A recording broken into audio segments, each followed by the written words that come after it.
So, first of all, Sensei, Aikido gets a lot of bad press, and a lot of people say it's fake when they see videos. Yes. What is your comeback to those kind of comments? Well, I think because they don't know what Aikido is, and they mix up, especially in the West, they think Aikido is martial arts, but I don't think Aikido should be put into martial arts, because martial arts means something for war, for fighting, or sports. So they mix everything, like fighting arts, like MMA and judo, karate, which are more sportswear. So it is a sports or fighting, and there's nothing to do with Aikido. Aikido is not.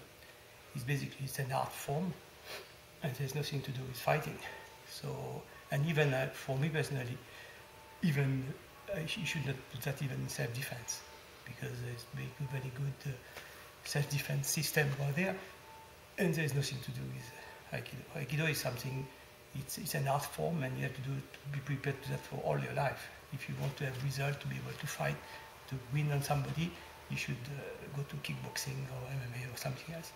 So it's just like you want to compare, I don't know, two fruits with completely different tropical fruits and some basic apple somewhere. Okay. So I think that's a problem comes from there. That people doesn't know what Aikido is, and they mix it into this term martial arts where there's no meaning. So for you, when you saw Shioda Sensei for the first time, why did you not think it was fake? What was it about Shioda Sensei that? I was not sure, but because I was young, and I was like everybody else. I thought, martial arts means something very strong, and you have to, if you do martial arts, it's to be able to break stones, and you should be able to defeat somebody and to be strong. And I was quite excited to that. And also, it's I was at this time I was doing jiu-jitsu, karate, kung fu, so I was quite fit and trained with strong people and very muscle. And it was great because you were young and you just give everything and you enjoy, and it was fun. But somewhere something was lacking. I was sure there was something else to martial arts, because I was not going to spend all my life to do something like that. It's just dynamic. It's nice for when you're young, but it's not something you're going to spend your life on.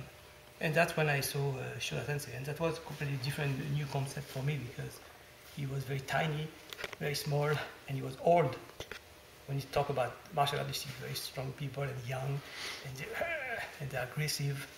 But he was always laughing, and he was small, old. It was completely different words. So I think that's really cool. But is that true? I don't know. That's why I decided to go to Japan and check by myself. Wow. Basically. So you wasn't sure? I wasn't sure. Even I didn't know Aikido, because I had quite a negative idea of Aikido, because Aikido was just a dance and fake thing, and all the old people with that was, for me, that's not something. It was not enough dynamic, and it was too weak, basically. So when I went to Japan, I didn't know Shioda Gozo was doing Aikido. I thought he was doing Jiu-Jitsu or something. So I was looking for, when I came here, I looked for Jiu-Jitsu dojo, and I didn't look for Aikido. So that's why it took me a month to find him. I see. Okay, so when you found Shioda Sensei and you were training at Hombu, you told me before that it was tough and it was very hard. If you could sum up that experience with one word. Well, it's no fun. It's just very physical, very like a boot camp, and very, very, very hard condition. You just it hurts, and you train every day 6 hours a day. That's it. And nobody want to be friends with you. They just want to beat you up, and you're here just to train. That's it, basically. That's it. Do you think that kind of condition is why yourself and the people that you trained with are so good at Aikido? Do you? I think that's important. You can't in any, not in Aikido, in anything, you have to train hard to become strong. There's no you can't just come twice a week and train like that and become strong. You have to train hard for a long time, and it's not in Aikido. It's everywhere. Whatever you do, even not martial arts, even if you do a sport or whatever, you really have to put a lot in, and you have to be hungry, very hungry, and love what you want and train a lot. There's no other way. Did Shioda Sensei, did he ever talk to you about how he trained? Yes, he talked a lot about, because he trained before the war, so it was even worse, much worse than when I was in the dojo. He was in they call that the hell dojo, because you would train basically all day, all night, all the time. Wow. So, you know. So would you agree that that kind of situation is not available anymore? It's not available anymore. And also I think what is missing today is the mental aspect, because today it's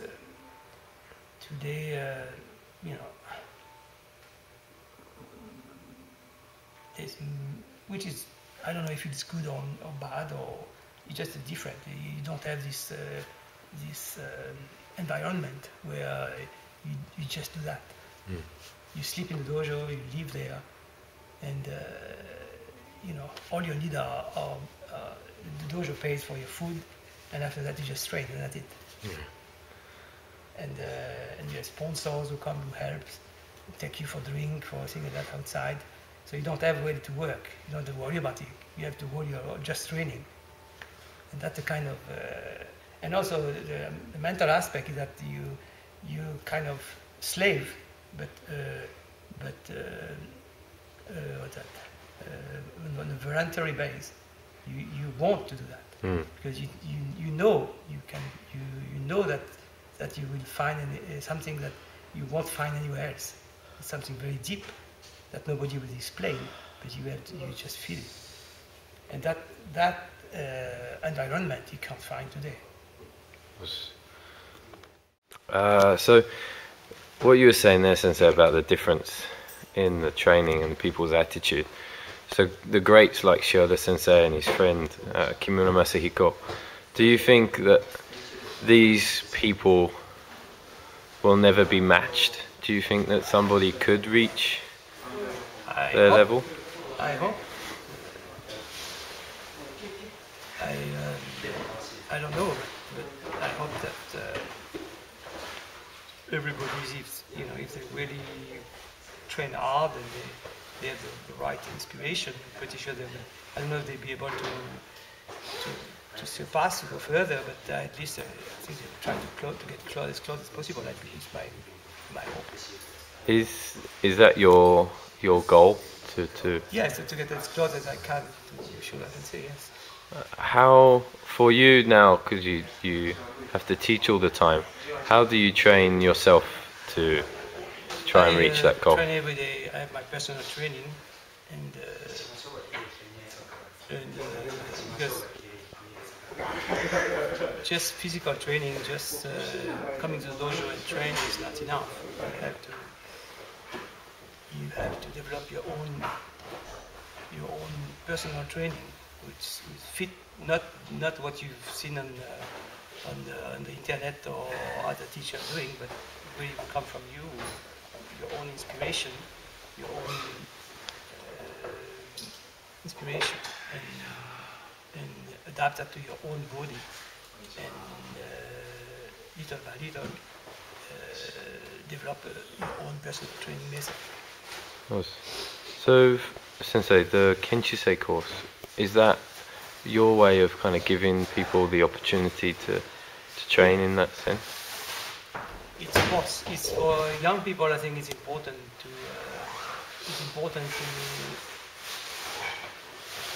give them an environment where they can do very hard physical training, but also something of meaning and value, not a boot camp, but something they can little by little get a glimpse of why this is important and what is important to do to train, which kind of mindset is important to do.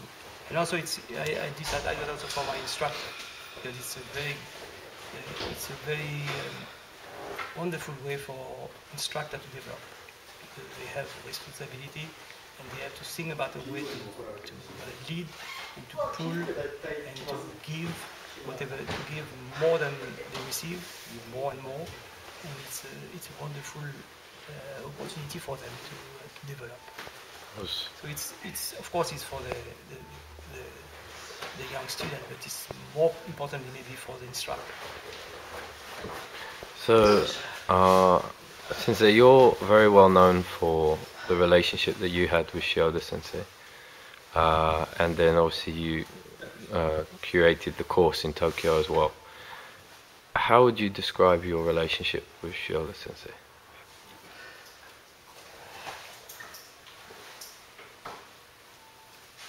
Shioda Sensei is my teacher, probably my only teacher, because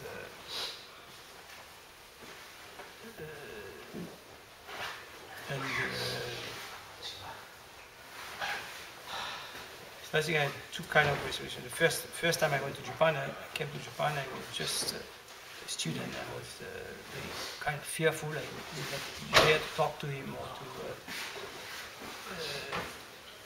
always keep a distance.